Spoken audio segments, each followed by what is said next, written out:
Valentine's Day is coming up. It's a great time to add meaning and feel great about yourself, and you don't want to goof it up. Today on Friends Talk Financial Planning, we'll talk about how to avoid Valentine's Day problems. Hi, I'm Bridget Sullivan-Ramel, and I have a fee-only financial planning practice in Chicago, Illinois. And I'm John Shearer. I run a fee-only financial planning practice in Middleton, Wisconsin. Before we get started on this, Bridget, I just want to remind viewers to hit that subscribe button.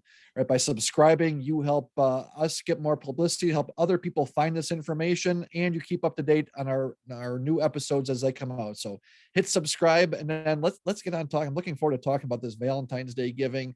You said something, Bridget, that just made me smile. Like, you don't want to screw it up. I was about ready to raise my hand when you said that, right? So talk to me. We got Valentine's Day, right? I feel like need to give a gift, and maybe it's a guy thing. I don't know, or maybe I'm stereotyping myself, but like, I know well enough not to buy my wife a vacuum cleaner for Valentine's Day, right? But I need more help than that. Like, can you help?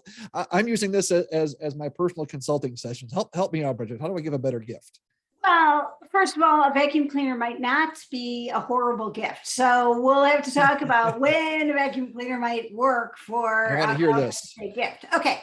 So first, I want to just mention that there's a study that I got my information from that looked at old married couples, like people had been married for at least 10 years, maybe even 20. Okay. And so they said to both the people in the couple, okay, look back on your gifts. And whoever designed this survey was a Stratego fan. Okay. And so if you remember the old board game Stratego, it was like about battleships, and you could have a hit or a near miss or just a miss. And a near miss would kind of hurt a battleship. You get some points for that. It's not too bad. But then there's a miss. And so they had people categorize their gifts into hits, near misses, and total miss. No, Bridget, were these gifts that were received? Like, yes. I got this gift and it was a hit or a miss? But both people rated both gifts. Okay, so that's getting to my next point. So in this survey, the hits were the ones that both people liked. All right. The near misses was where the receiver liked it, but the giver, it didn't register, or they even forgot that they gave it.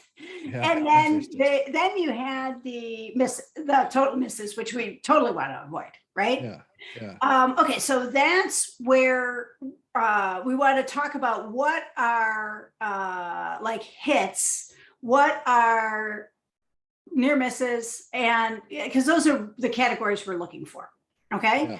So the other concept I want to say is the concept of maintenance gifts. Okay. And so maintenance gift is just saying, we have a holiday, I'm going to do the socially acceptable thing. I'm going to give you a gift and acknowledge it. Okay.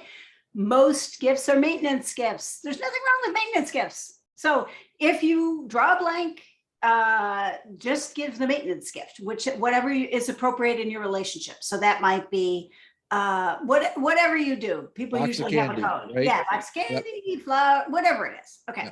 So, and don't be afraid of that, because most of the time that's just fine. Okay. I think that's a really great point to bring out, that sometimes I feel about, for me personally, oh geez, flowers and candy, how lame is that? Right? Like, no, the idea that, hey, that's okay. At least sometimes that's okay, right? That's really a big takeaway for me. I appreciate you saying that. Yeah. So maintenance gifts is fine, but let's say you want to up your game and you want to do a hit. So then, first of all, John and I both like experience gifts, giving them something that is special for both of you to do, or you get just as much credit if it's for your spouse and somebody else to do. They still give you credit for the gift. Okay. So that can be a little bit tricky right now because we're in the middle of COVID, but we love experience gifts.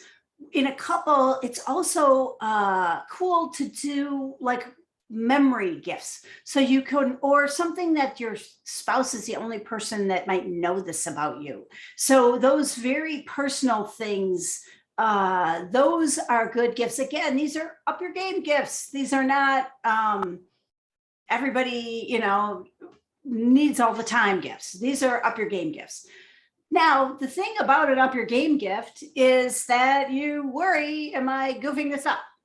Yeah. All right. And so then get an up your game gift and a maintenance gift. So get flowers and the special thing. So that helps reduce your risk. And we talk a lot on this podcast on your risk level. So getting a maintenance gift, if you're going to take a risk and you're worried about it, also give a maintenance gift. Giving 2 gifts at once is fine.